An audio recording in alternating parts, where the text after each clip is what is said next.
What's up, people? Welcome to the show, welcome back. And today on the show, we're not cooking.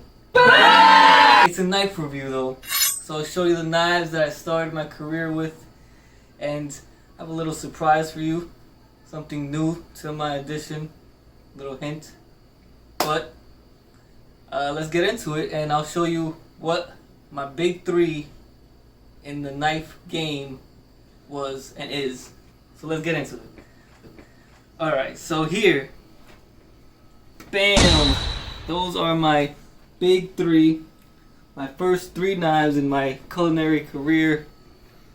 And it you can kind of see where my knife game kind of shifted. But if you want to zoom in right now. So, the one I started with was this knife right here. Stainless steel German knife.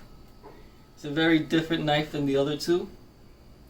It's heavy, it's robust, and I'll get into the pros and cons. And each one of the knives here has a different story I have, and where I'll never forget these knives because it's very traumatic. But my second knife, it goes from a German knife to a Japanese knife. Japanese knives are usually lighter. They're a lot more agile than a German knife. And from there, another Japanese knife. This was more like a sporadic buy. I saw the aesthetics and I said, wow, that's a beautiful knife. It is a beautiful knife, and it was my third knife. And it also has a story. So let's put these aside. Let's start with the German knife, the Wüsthof knife.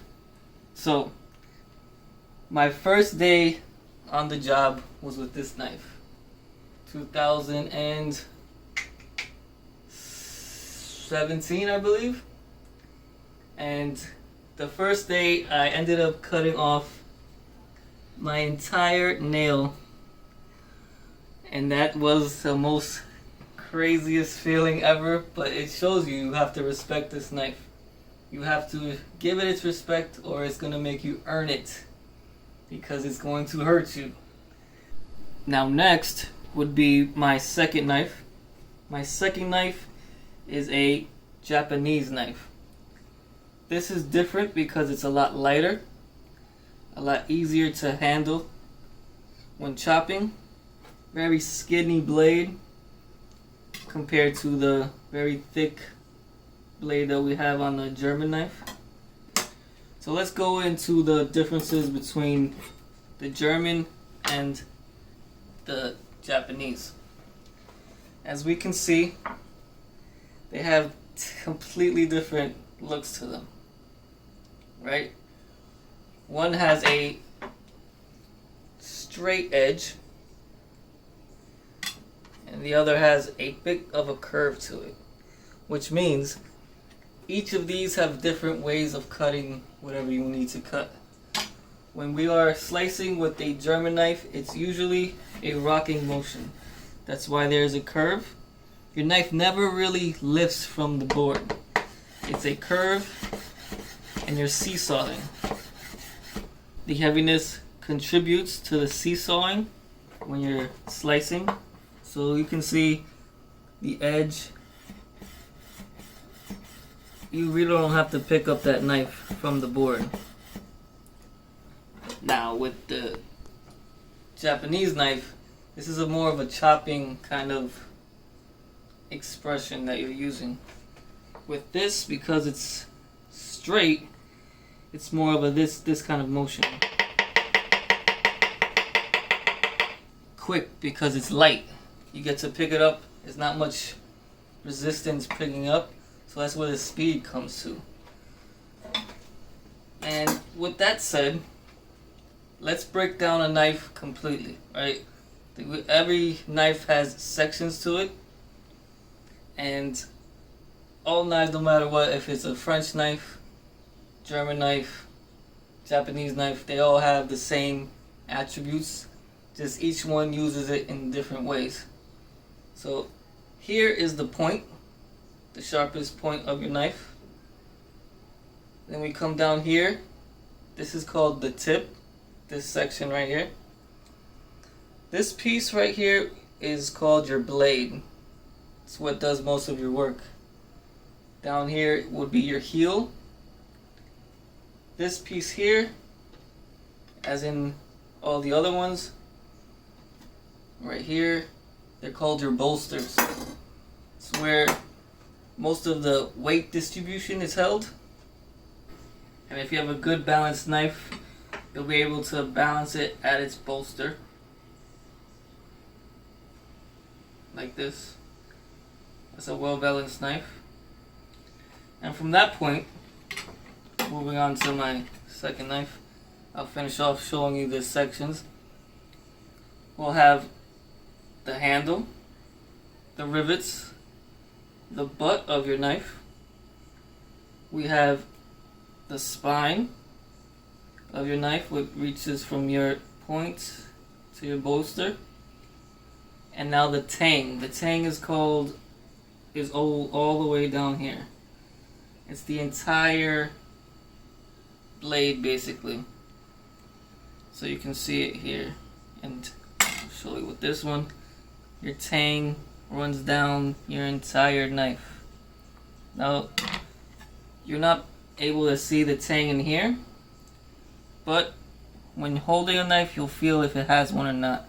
There are some knives that their tang stops halfway, and then a handle is made from plastic or wood, depending if it's a Japanese knife. Japanese knives like to use wood handles at times. So those are my knives. Those were little tidbits of knives, little education of knives. But let's get to the favorite part of my episode.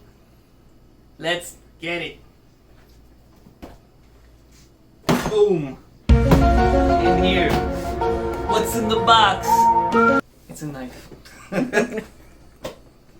It's a knife, and it's going to be let's find out what kind of knife. Is it going to be a German knife, or is it going to be a Japanese knife? We'll see, right? Alright. Let's use a knife to open the box filled with a knife. Isn't that funny? Isn't that ironic? Bam.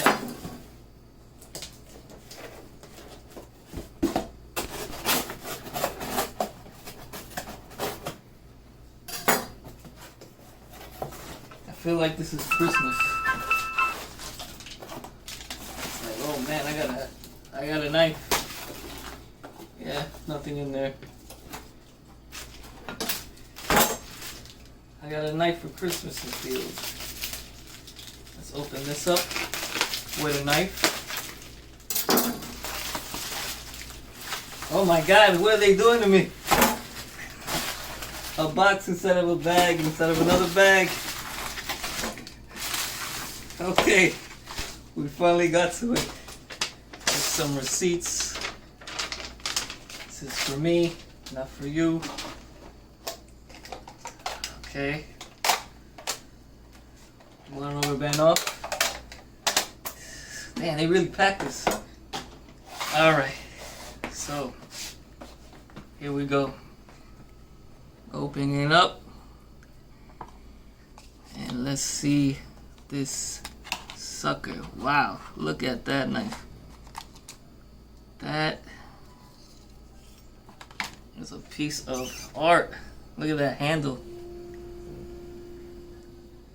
Look at this. So, it smells like a freaking new car right now, I must tell you.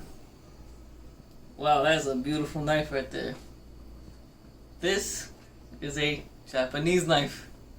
And as you can see, Japanese knives are like my number one knives to go to now. Those are my favorite knives now. They are much lighter.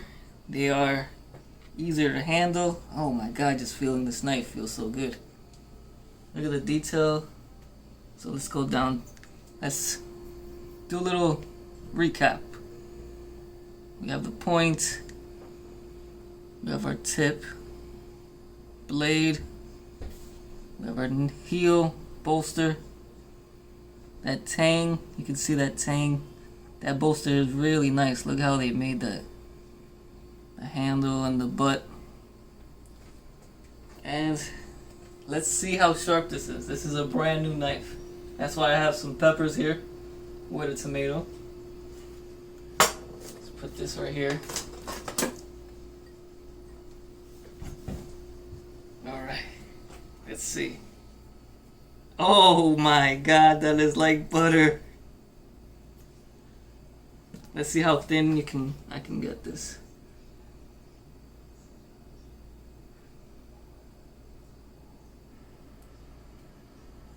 That's see-through almost. I love new knives. New knives are the best. Oh wow. Let's see. This is a very light knife.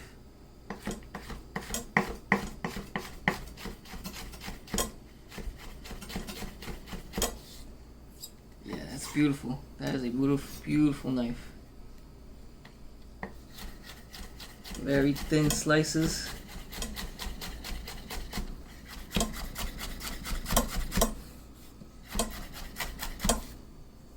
Damn. That is a beautiful knife right there. So, like I said, each of these knives have a story with me. Let's go with the number one. First knife, first restaurant. I ended up cutting this piece of my finger off. The majority of my nail was off. Now it was the first day on my first restaurant job. That sentence didn't make sense, but you know what I mean. But now that would have scared anybody else, but I was hungry as hell at that time. I wanted to work, and so I worked through that. That's why I'll never forget this knife. This knife basically made it seem like it's either you with it or you're not, and I was with it. Second knife, this knife ended up cutting the same finger. I don't know if you were able to see the scar, but like I was able to see my knuckle because I cut this piece and it flapped over, and that was because I was cutting chicken and it just sliced it like chicken. And again, I was like bleeding and it was traumatic, but I got through it. This one, I ended up cutting my thumb, which I don't know if you can see in the camera. That is the scar right there. And I wasn't aware of where my thumb was, and boom, blood again. Very traumatic. And I'm wondering, since this is new, what new cut would this give me? Hopefully it won't, but you never know. New knives are the sharpest, and like they said, if you don't give respect to your knife will make you earn its respect by cutting your ass. But that's today's episode. I wanted to show you my new baby, my new one to my number 4 man on my team. And if you want a knife, I recommend Japanese knives. They're the best. See you guys soon. Hopefully I don't kill myself.